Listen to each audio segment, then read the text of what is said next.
Syria is not just another part of the world of Islam.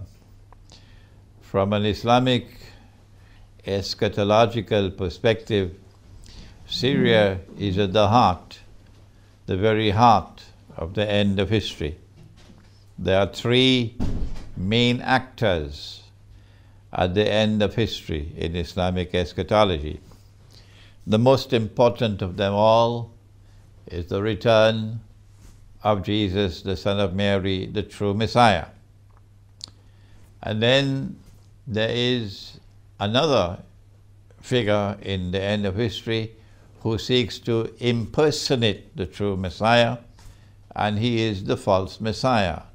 The Christians call him the Antichrist, and Nabi Muhammad, Allah's blessing be upon him, called him al-Masih al-Dajjal, or Dajjal, the false Messiah. And the third important figure in Islamic eschatology at the end of history is the Imam, or the Prince. In Christian theology is known as the Prince, or L'Imam al Mahdi. And these three main actors of the end of history are all going to be simultaneously present in Damascus. Imam al Mahdi will already be there. Dajjal will come to attack him. And at that time, when Dajjal is ready for the confrontation with the Imam, the Son of Mary returns. And they all will be in Damascus.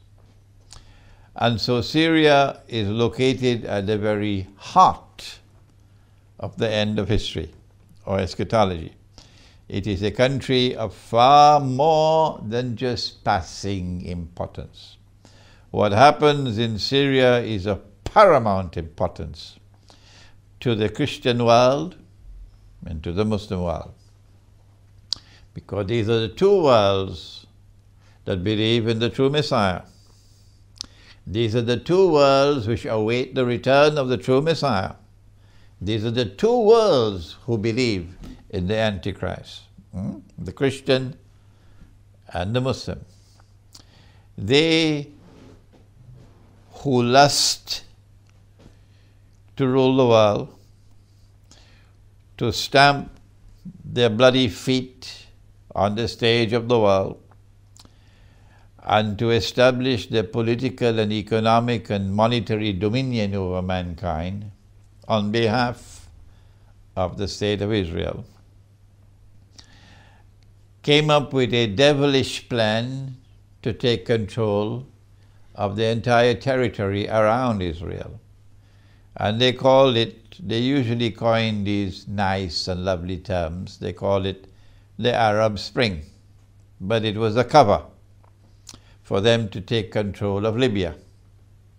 They needed control over Libya, not only because Gaddafi was offering a challenge to their monetary dominion with his views on gold, but because Israel needs to expand her territory in order to fulfill the biblical frontiers of the Holy Land, to encompass the biblical frontiers of the Holy Land, which is from the river of Egypt to the river Euphrates. If Israel is to take the eastern delta of Egypt, it cannot be simply with aerial bombardment. You need a land war. And Egypt has about 80 million people. It's going to be a messy affair. In order for them to be able to grab that part of Egypt, which is the eastern delta, they need to invade Egypt from the east and from the west. That's why they needed Libya. And these fools with a capital F with their bogus jihad, who take weapons from the CIA and take money from the CIA to launch what they call a jihad or holy war, are fools with a capital F. Yes. They're rubbish. And that's what they did. They fought Israel's war for Israel. And now today NATO is in control of Libya. They wanted not only Libya, they wanted Syria. Syria more than Libya. They got Libya, so now Egypt's goose is cooked. Whenever they're ready, they'll be able to attack Egypt from east and from west and bombard Egypt from the Mediterranean Sea. And then you have the southern Sudan out there and Ethiopia to help you along from the south. So Egypt is surrounded, and Egypt's goose is cooked now, thanks to this bogus jihad. But how to get Syria? They were able to get Libya because, for reasons far more mysterious that I can achieve in my innocent ken, Russia decided to abandon Libya. Russia chose to throw Libya to the dogs. Why did Russia do that? You've got to ask Russia. I don't know. The Security Council of the United Nations, and you are there, and you are a permanent member. You have responsibility. You'll have to answer on Judgment Day. You know that if you do not give your veto, you know what's going to happen. You can't hide behind abstaining from the vote. Your abstention from the vote meant that Libya was gone. So you will have to answer on Judgment Day. And that's what Russia did. I don't know why Russia acted in this way, but now Libya is gone. If Russia had vetoed the resolution, then the Libyan armed forces would still have been there today, struggling against this bogus jihad. It was when NATO was able to bomb the daylights out of Libya, as they bombed the daylights out of Belgrade once upon a time. I hope the Soviet people never forget that. That was when they were able to get Libya. But the big prize was Syria. And the same thing that they did with Libya, they did with Syria. An armed insurrection, not a spontaneous uprising. No. This was a planned, armed insurrection, funded and armed by them to take over a country. They call it color revolutions.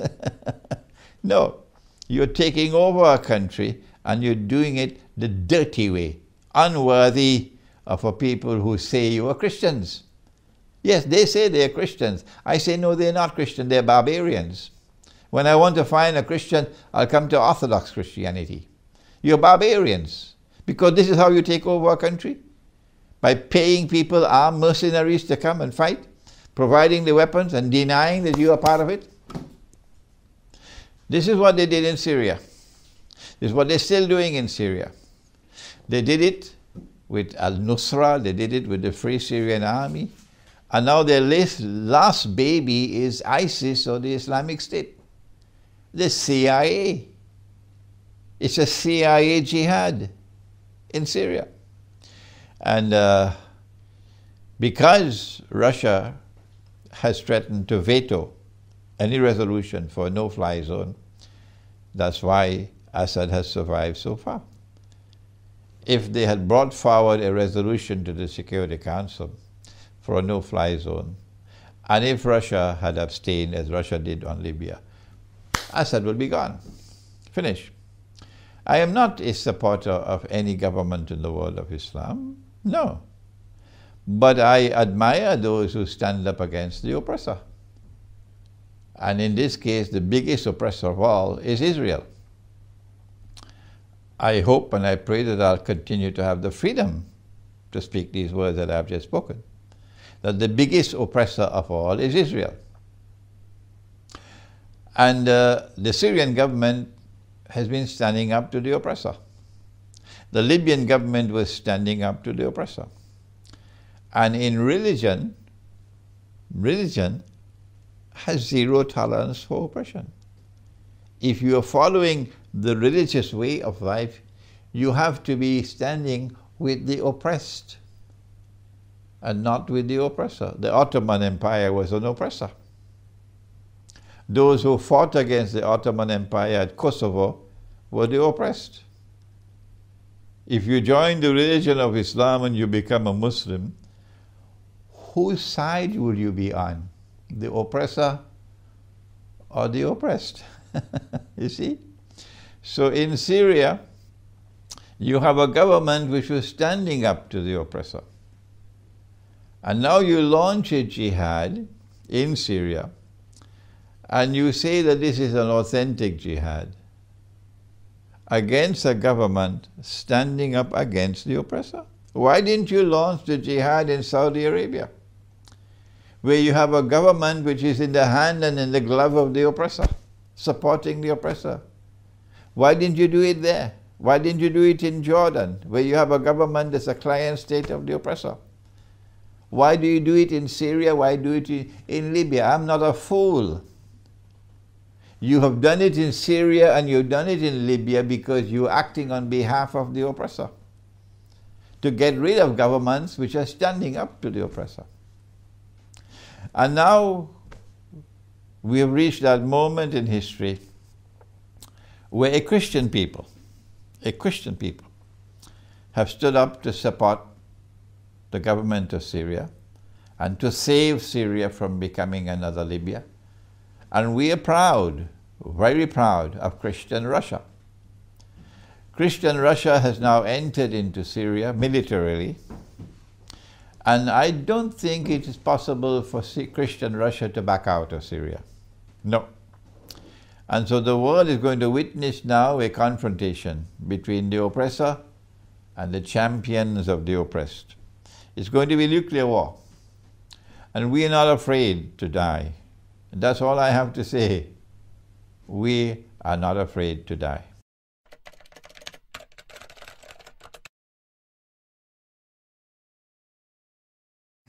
Perspective again is that of Islamic eschatology.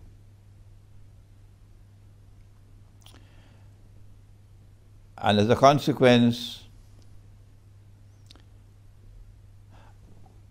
I must direct attention to the prophecy of Prophet Muhammad, Allah's blessings be upon him, who prophesied an end-time conquest of Constantinople.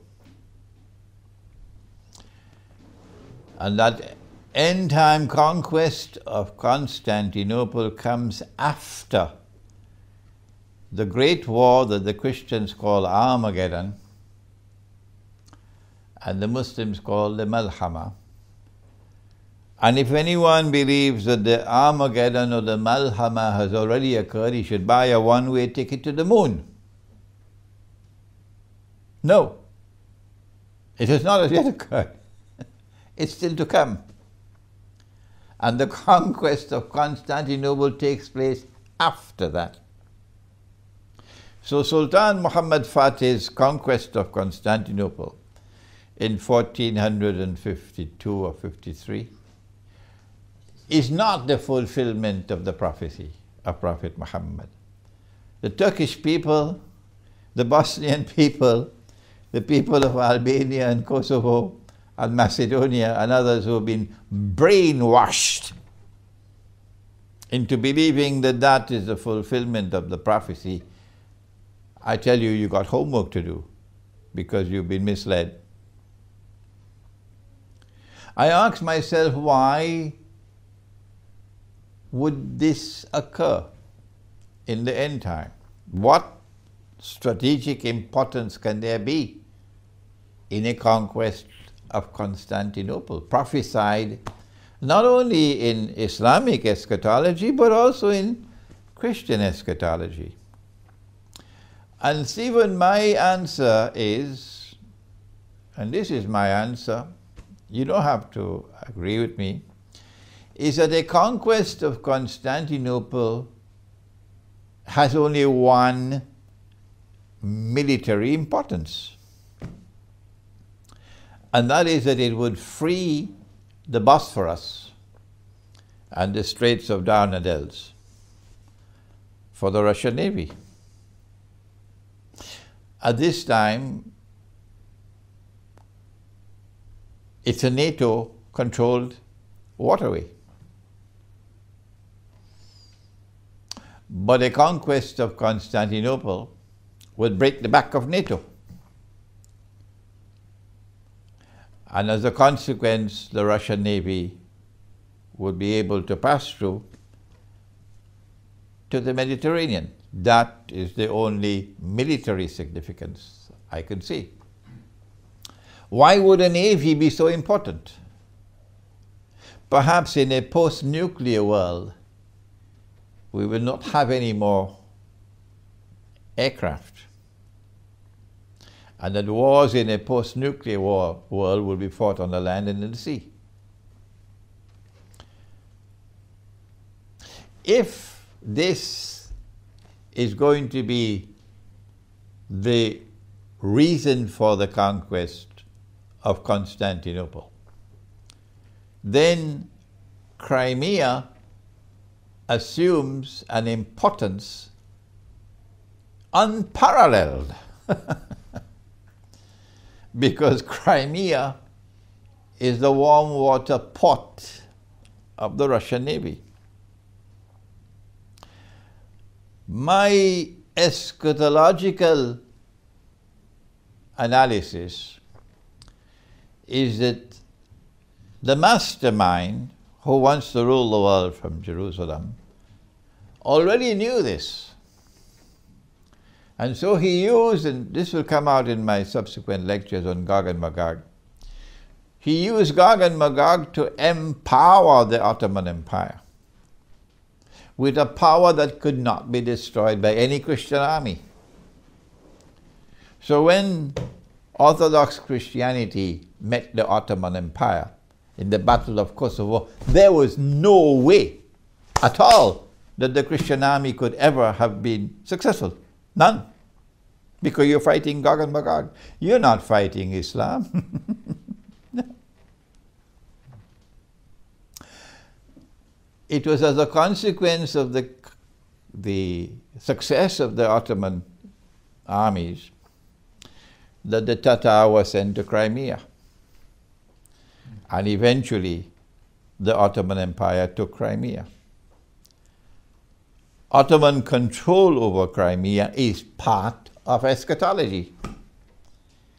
It is meant to prepare the way to deny Russia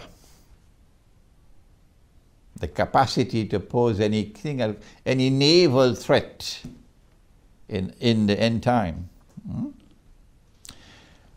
When Russia defeated the Ottoman Empire and took Crimea,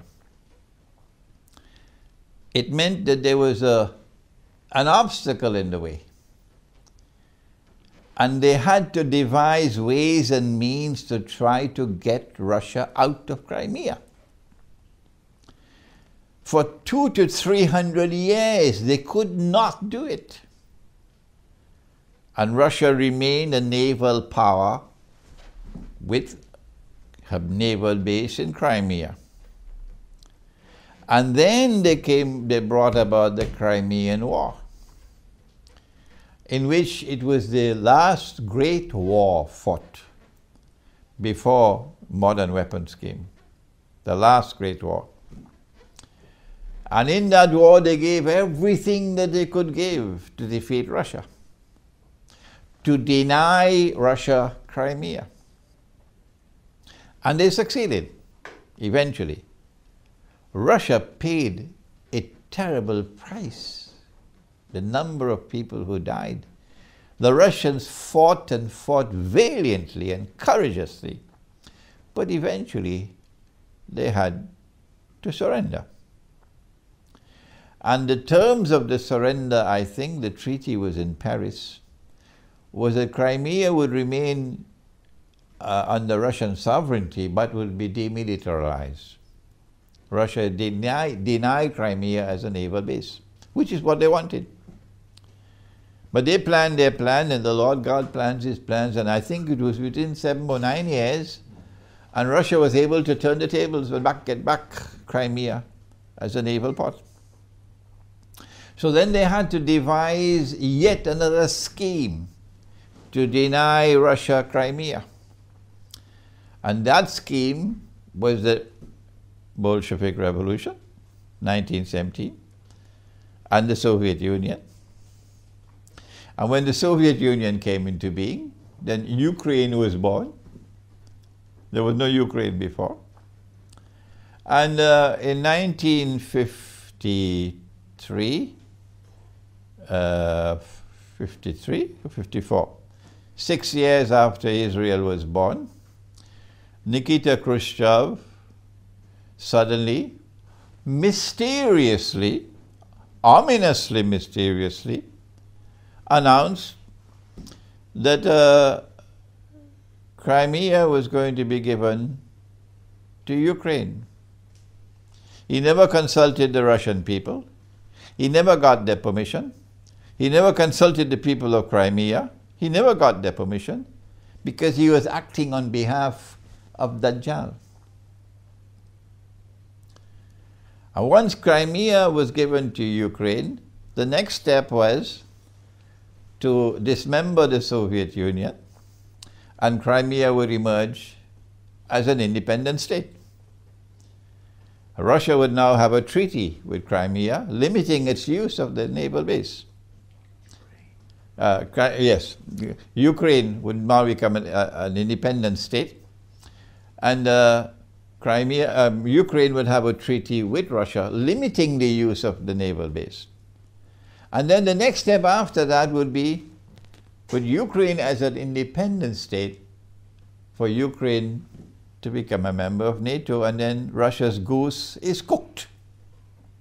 If Ukraine becomes a member of NATO and Crimea belongs to Ukraine, Russia's goose is cooked. But they planned their plan, and the Lord God planned his plans. And when they had the bogus color revolution in Kiev, within 2 weeks, Crimea was back where it belonged in the first place, to Russia. As soon as Russia regained Crimea, Russia is in nuclear power. Russia is able to project nuclear power around the Black Sea. And the geostrategic implications were enormous. And so this is why I've said the Zionist movement suffered its greatest loss in its entire history. From the day the Zionist movement was established in Basel in 1897 to this day, the greatest loss that the Zionist movement has ever suffered was the loss of Crimea. And so the events in Ukraine are to be understood from our eschatological perspective as directed primarily to the importance of Crimea and Russia's role in the end times to be the naval power in a post-nuclear world. Now that Russia has regained Crimea, the pieces are already in place, the nuclear war is coming, and we know what's going to happen after that.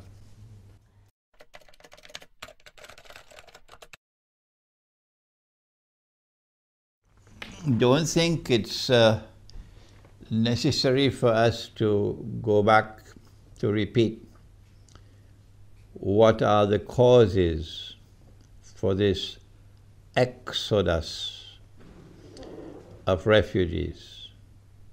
It's well known. Amongst them is the armed insurrection in Syria.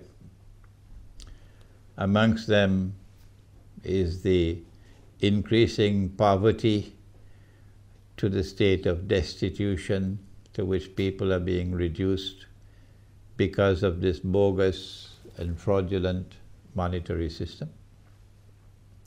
What is more important is for the whole world to be honest and to recognize that many of these people have left their homes, the comfort of their homes, the places where their families are located, their relatives are located, left behind those who are too old to migrate. And it must be very painful to leave the elderly behind. and are fleeing for their lives because of fear. There are those who are economic migrants, yes, but most of those from Syria are fleeing because of fear. Fear of ISIS, fear of the Islamic State, which is brutal, which has committed acts of brutality that are meant to send a message of fear and terror into the hearts of the people. That's why they are fleeing.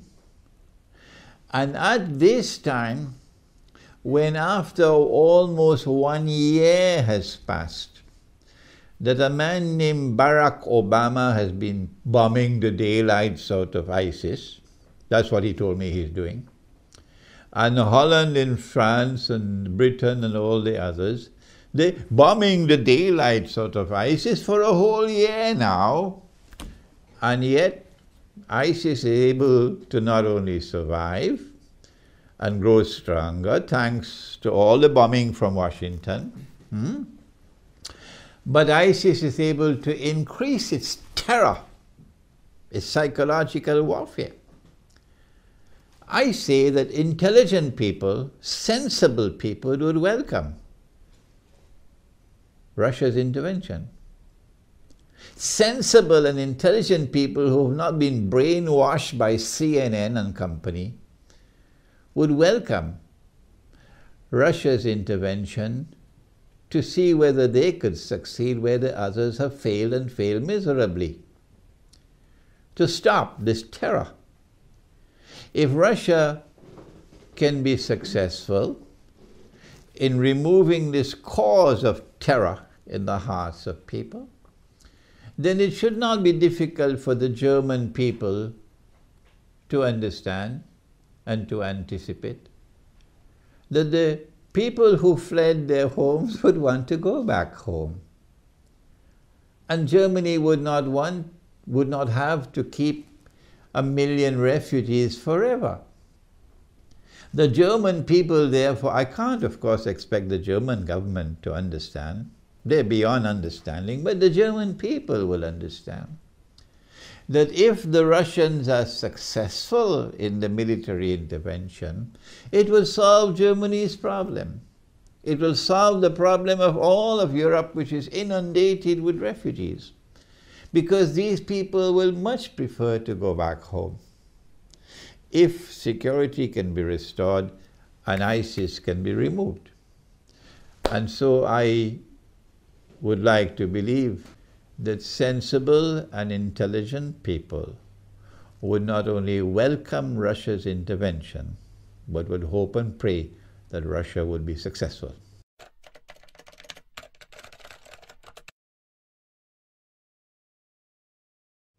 Number one, I don't think that Russia wants nuclear war. Number two, I don't think that NATO wants nuclear war. And so both of these nuclear powers, I believe, would try to ensure that they don't get into each other's way in such a way as would provoke nuclear war. Russia indeed called for talks with the United States in order to avoid such a clash that could lead to nuclear war. But there are those who do want nuclear war. They lust for nuclear war. The reason why they want nuclear war is because nuclear war would eliminate these two nuclear powers.